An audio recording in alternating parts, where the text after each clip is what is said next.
అదే RTV app వార్తల్ని క్షణాల్లో చదివే అవకాశం ఉంటుంది. ఒక న్యూస్ పేపర్, ఒక టెలివిజన్ ఛానల్ మీ చేతుల్లో ఎప్పుడూ ఉంటాయి. రాయదుర్గం నియోజకవర్గ పరిధిలో డిఆర్ఎల్ మండలంలో ఓగులాపురం గ్రామ శివార్లలో పాత ఓఎంసీ సిబిఎస్ఈ చేసిన మైనింగ్ ఏరియాలో కొంతమంది వ్యక్తులు అక్కడ ఉన్నటువంటి వాహనాల యొక్క గ్యాస్ కట్టర్తో కట్ చేసి స్క్రాప్ లాగా మార్చి దాన్ని అక్రమంగా ఫ్యాక్టరీలకు తరలించి అమ్ముకుందామనే క్రమంలో భాగంగా నిన్నటి రోజున సుమారు 10 మందిని మేము అరెస్ట్ చేసి వాళ్ళ దగ్గర నుండి స్క్రాప్ను మరియు వాహనాల్లో సంబంధిత పరికరాలంతా కూడా స్వాధీనం చేసుకోవడం జరిగింది.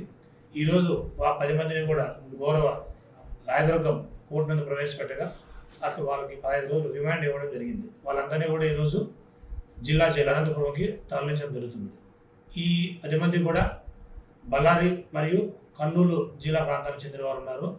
ఎవరైనా సరే మైనింగ్ ఏరియాలో కావచ్చు, ఎక్కడైనా కావచ్చు, ఈ దొంగతనంగా స్క్రాప్ దొంగతనం చేయడం కానీ, మైనింగ్ దొంగతనం చేయడం కానీ, అక్రమ రవాణా చేయడం కానీ జరిగితే కన్నా ఖచ్చితంగా చట్టపరంగా వాళ్ళపైన కఠినమైన చర్యలు తీసుకుంటామని హెచ్చరిస్తున్నాం. హైదరాబాద్ సుచిత్ర సర్కిల్ కి ఒక విశేషం. మీ లలిత జ్యువెలరీ సుచిత్ర సర్కిల్ కి వచ్చేసింది. ఆగస్ట్ 18న బ్రహ్మాండమైన ప్రారంభోత్సవం. Lalitha jewellery, A block, Green Park Avenue, Suchitra road. మీ లలిత జ్యువెలరీలో ధరలు చెక్ చేయండి.